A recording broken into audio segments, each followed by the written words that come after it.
Our brothers, you have just been permitted to take upon yourselves the name of one of the world's most heroic manly figures. Now you can say, I am a DeMolay, to be deemed worthy of the privilege of entering into the comradeship of that great army of youth, both here and abroad, who have dedicated themselves to the ideals of Jacques DeMolay,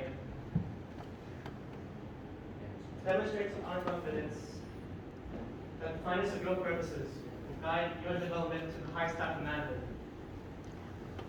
To be accepted as a DeMolay is therefore an honor that any young man may be justly proud of.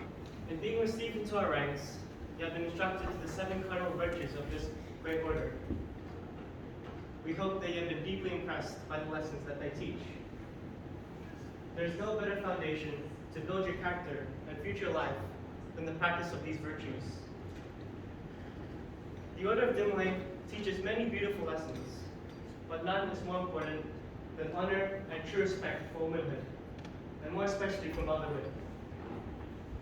It is fitting, therefore, that you have been called upon to stand again before this altar in a few moments of special emphasis upon the virtue which has been given first place among the jewels that adorn the crown of youth, filial love. For my purposes now, this altar is dedicated to our mothers, whose love never fails. You may rise to positions of great influence in commercial, political, or professional lives, but you can never reach the heights of your mother's secret hopes for you. You may sink to the lowest depths of infamy and degradation, but never below the reach of her love. This memory will always stir in your heart. There is no man so entirely base, so completely vile, so utterly low that he does not hold in his heart a shrine sacred and apart for the memory of his mother's love. Were I to draw you a picture of love divine, it would not be that of a stately angel with a form that is full of grace, but a tired and toil-worn mother with a grave and tender face. It was your mother who loved you even before you were born, who carried you for long months close to her heart, and in the fullness of time took God's hands in hers and passed through the valley of shadows to give you life. It was she who helped you during the helpless years of infancy and the scarcely less dependent years of childhood. As you grow less dependent, your mother has done the countless thoughtful, trouble-healing, helpful, and encouraging things that somehow only mothers seem to know how to do. You may accept these attentions more or less as matters of course, and perhaps without conscious gratitude or any expressions of your appreciation. You are fast approaching the time in your life where you will be entirely independent of your mother. The ties with which dependency has bound you to her may be severed as you grow older, but the ties of mother love can never be broken.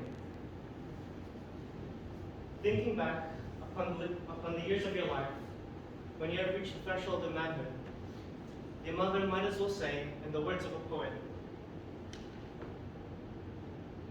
my body is fit your body, son, but birth's a swift thing, compared to 1 in 20 years of feeding you with spirit's tears. I could not make your mind and soul, but my glad hands have kept you whole. Your groping hands bound me to life with ruthless bands. And all my living became a prayer, while all my days built up a stair for your young feet that trod behind. Think you that life can give you pain, which does not stab in me again? Think you that life can give you shame, which does not make my pride go lame? And you can do no evil thing, which sears not me with poison sting. Because of all that I have done, remember me in life, O son. Keep that proud body fine and fair, my life is monumented there. For my life, make no woman weep. For my life, hold no woman cheap. And see you give no woman scorn for that dark night when you were born. The flowers which you see on the altar are symbols of the mother love. The white, the love of the mother who is past, and the red, the mother who still lives to bless your life. Far in the dim recesses of her heart, where all is hushed and still, she keeps a shrine. 'Tis here she kneels in prayer, while from above long shafts of light upon her shine.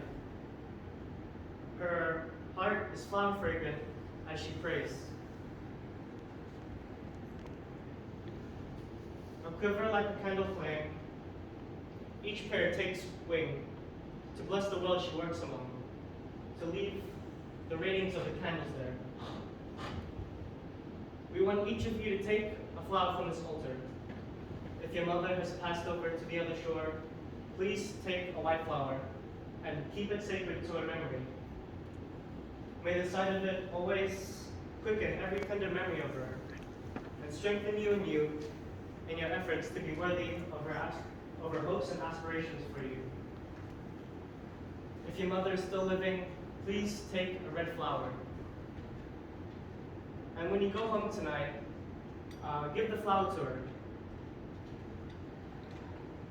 Tell her that it is our recognition of God's best gift to a man, his mother's love.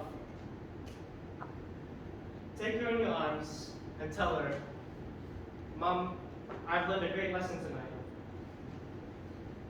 These ceremonies have made me realize more fully how much it really means to me. I'm going to try to show you daily how much I appreciate the sacrifices that you have made for me, as well as the love and the care that you give me. Someday you may find this flower. I know not where, perhaps in her Bible, or in a prayer book, or in some other sacred place. A silent witness to what this man has meant to the one whose love for you, your son, is beyond the comprehension of any son.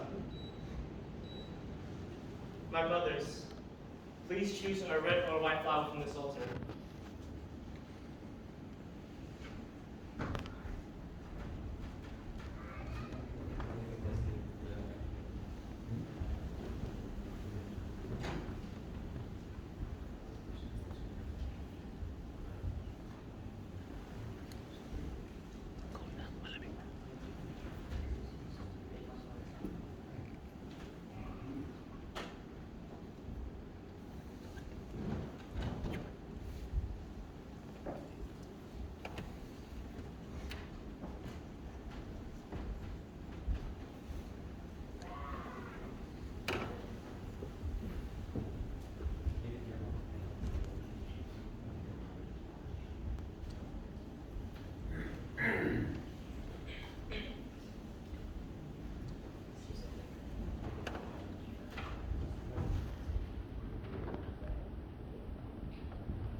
DeMolay can ask no more of you than that you shall endeavor so to live as to be worthy of your mother's love.